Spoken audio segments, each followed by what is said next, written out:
I'm Carly. I own New England Nutrition Advisors. I have an office right here in Easton Fitness, and I'm here today to answer some of your questions that you guys had.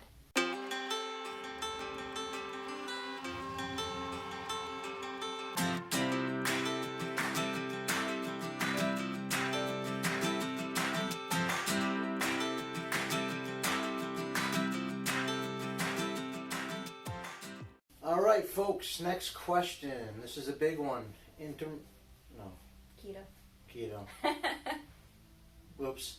Anyway, I'll leave that blooper in there. Ketogenic, what the heck is it? So keto is also known as the ketogenic diet, which is the new trend lately. I'm sure everyone has heard of it at some point or another. It was originally created for kids who were having seizures and medications weren't working. So they actually used the ketogenic diet as a last resort to control their seizures. And a lot of diets have come out promoting fat and its success in weight loss. Sure. Mainly because it keeps you full and it's not producing those high insulin spikes that a lot of our typical American diet does to our bodies. Yep. So that's how keto came to be for weight loss. So people with high fat diets tend to lose a little bit more weight than people who are eating a high carb diet. Sure. So keto is very low carb, less than 20 grams a day. So for reference, you couldn't eat an apple. Mostly what you can do is a lot of non-starchy vegetables, so spinach, lettuce, broccoli, very low carb vegetables, and very minimal fruit. So it's a lot of fat, and it's moderate in protein.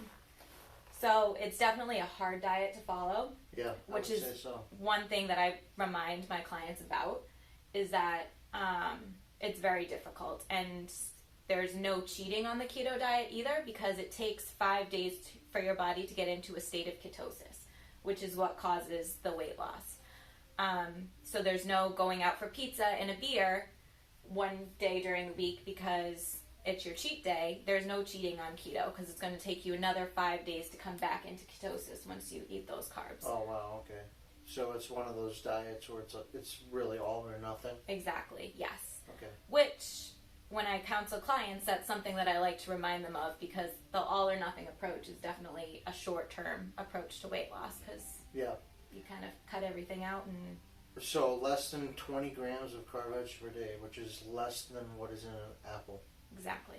So that whole apple a day, keep the doctor away, throw that out. Yes, which dietitians hate, because we're eliminating food groups, we're cutting out fresh fruits and vegetables, which are very healthy. So for someone that has the determination and willpower to get through a diet like that,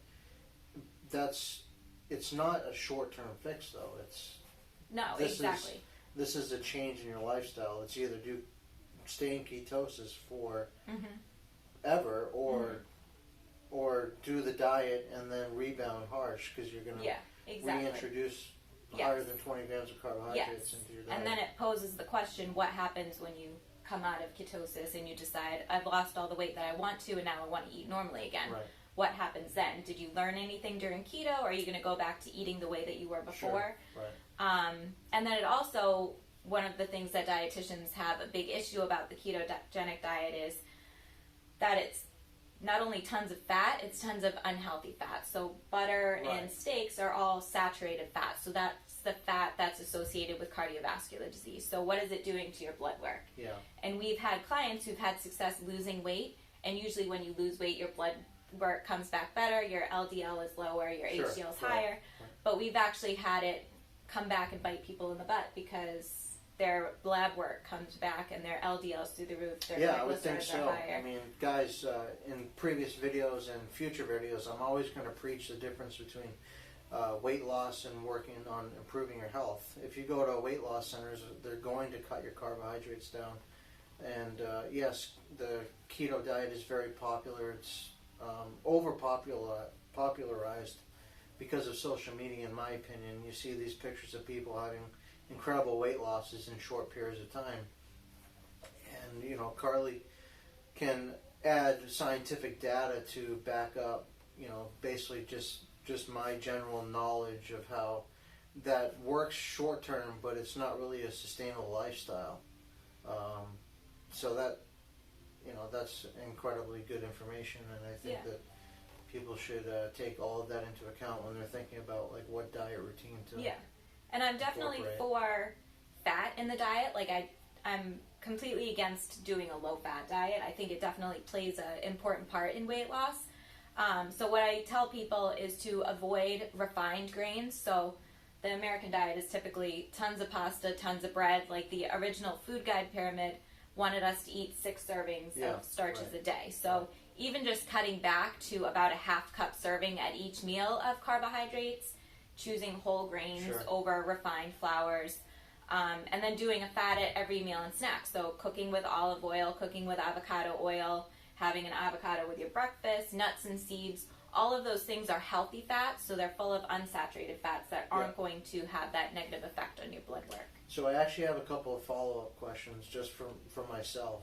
Mm-hmm. So obviously less than 20 grams of carbohydrates a day is pretty unrealistic for especially me. Yep. Do you, with your clients, kind of set a ceiling of how many grams of carbohydrate per day? I don't typically work in numbers per se or grams per se. Usually I'll tell them to limit it to about a half cup serving, so about the size of their fist. Per meal? Per meal. Okay. A lot of people who are trying to lose weight, I'll also tell them to do their carbs earlier in the day, so at breakfast and lunch, and then potentially eliminate it during your evening hours. Oh, okay. Because during the day you'll have time to burn it off and use it as right. energy, as opposed to it just sitting there. Yeah, that makes a lot of sense. I had another question, but I forgot it, so I'll save it for the next video, and hopefully I remember it then. Thanks for tuning in. Thanks for your questions. Bye, guys.